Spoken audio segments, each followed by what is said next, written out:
Yo, what is good, YouTube? Welcome back to another JC2K video. In today's video, we're talking about the mini spotlight challenges for Fred VanVLEET, and also just going to go over that card in general, see if he's any good in my team. Before we hop into the video, if you haven't already, make sure you hit that subscribe button. Help me push towards the 50,000 subscriber mark on the channel. I upload every single day, multiple videos a day. Would really appreciate it if y'all do subscribe. Without further ado, let's get into it. We'll start by taking a look at the card on 2KDB over here, just to see what this Freddy V is looking like. 65 driving dunk obviously is not amazing, but a 94 three ball, 94 speed, 94 agility, 90 perimeter, 94 steal, decent interior. Problem is he's 6 foot. This is not, in all honesty, all that great of a card just because of that lack of size. But I will say I love the idea of consistent weekly mini spotlights on Wednesdays. This is sick if the card was a little better. Last week it was KP, who was a big name, but 60 speed at center. Definitely not an ideal card. And then this week you have a card that on paper is a lot better, but he's 6 foot. So, I don't know. Good shooting badges. Hoff Dimer and Lightning Launch as well. Hoff Layup Mixmaster. Has some defense. His jumper's probably not bad. It's been good in the past. Garland dribble style, Kobe escape, Kyrie drag back. That's good movement right there. Like this card, if he was 6'3", would be really solid, but unfortunately he's not 6'3". He's 6 foot. So at the end of the day, he's going to struggle defensively just because of that lack of size. Offensively, he's actually fine. He's just small, but overall, I do think he looks kind of fun. You know what I mean?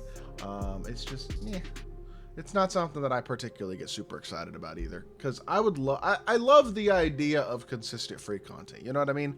It's just when in practice it's very mid, it's like, that's a little disappointing. But I'll say this, yesterday's free cards, Vassell, very, very solid card. Karl Anthony Towns, not too bad. Those were good free cards. This, not a very good free card. I'm not sure whose team Fred VanVLEET is really helping. Probably not very many people. But we're likely, hopefully, going to see something tomorrow as well. You know what I mean? And I'll say this. If we are consistently getting free content multiple days a week outside of normal content drops, and at least once a week, that content is like actually relatively useful to a good amount of people, the way that I would say the Fears and Queen duo was last week, the 95 plus pack the week before that, although that should have not had a WNBA player in it, to be fair. Like that was not great. But if that was the way that this if that was the way that this was, and that's the way that this continues to be, where at least some of it on a week-to-week basis is pretty darn consistent, solid quality content, then I think we could be in a decent spot here. You know what I mean? That's kind of my thought process anyway. But, man, I don't know. We'll see. Let's hop into it. Let's see what these spotlights are looking like for this Fred VanVLEET card. They're going to be found under weekly challenges, and no, they're not. I lied. Where are they found? Oh, they're in the Season 3 mini spotlights. Okay, cool. So the KP ones haven't expired yet. I thought they would have expired, but they have not.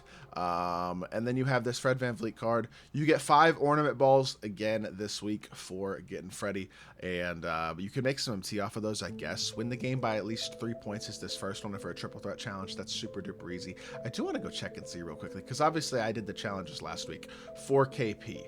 Are these ornament balls selling for anything?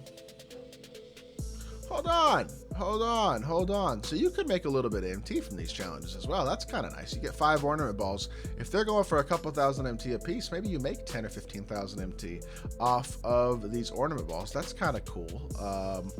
There's some MT to be made off of this as well if you want to, I guess. I will say the collection is kind of cool. The snowy snowflake ball, it's stupid, but it is kind of a neat cosmetic, I'll say that.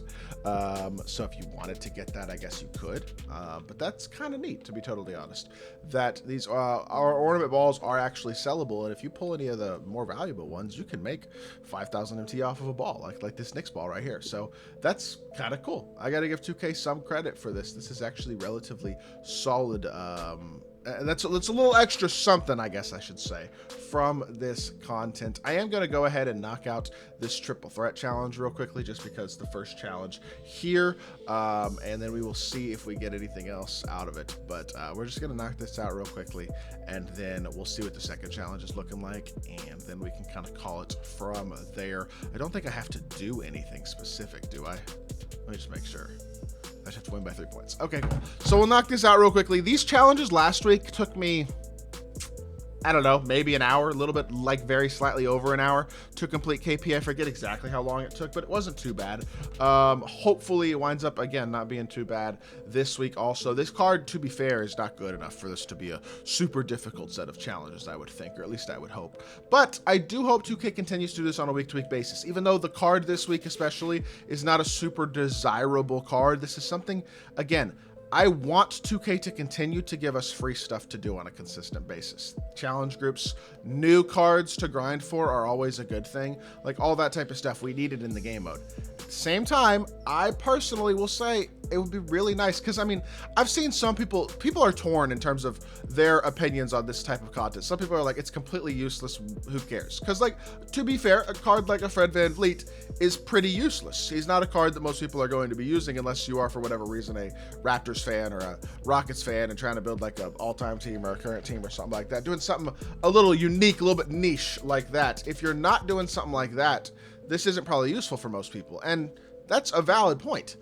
But some of this free content has been pretty good, and it's better than what the game mode has been for the last season plus or so, where it's pretty much, there's not a lot to do unless there's an event, and even the events are like hit or miss at best. Like, it just hasn't been great for a while now, I feel like, as a game mode, and now it seems like things are actually getting a bit better to a certain extent. We have a winter festival coming up this week, which I am hopeful is going to result in more solid free content. And I mean, you know what? Like, slowly but surely, it seems like they're making a little bit of progress. I do really wish they would just put a little bit more effort into making these cards a little better. Give us some guys who are like, for example, let me just throw somebody out there. I don't know. The first name that comes to mind is Jonathan Bender. He hasn't gotten a card yet this year. He was really good last year. Why not give us a 7-foot diamond Jonathan Bender with pretty solid stats and badges, like a big, versatile small forward, something like that? Or maybe it's too early for that type of card. I don't know. There could be another option. Why not give us? I mean, in the past, I don't know. Let's say a Danny Ferry, a diamond Danny Ferry. He's got an amethyst card that's half decent but doesn't have super great stats and badges. Give us a diamond Danny Ferry with some better stats and badges, and just like his badges are actually pretty good. So you give us a diamond with a little bit of upgraded badges and stuff. It's gonna be a pretty complete small forward. That'd be a really cool free card to grind for. That's just like the name those are like the names that come to mind. I'm sure there's a ton of names like that, guys who have been good throughout my team history. I would love to see some of those cards come out as well. It'd be really nice if a couple times a season they dropped something that's like, oh yeah, this card plays on 75% of people's teams and you can get him for free in 2 hours. If we got something like that once or twice a season, people would be pretty pleased, you know what I'm saying? And I just think, look, I don't mind getting a Fred VanVLEET card or a 60-speed KP card. I just want some of the cards they drop to be good as well. You know what I mean? That's my thought process, and that's all I'm saying. So hopefully we see some more of that this next season and over the rest of this season. Oh my gosh. Okay. Well, I'm gonna have to go because somebody's ringing the doorbell. So I hope y'all did enjoy the video. If you did, make sure you hit that like button, leave a comment, and subscribe. I'll be back with more 2K content very soon. I appreciate y'all. Peace.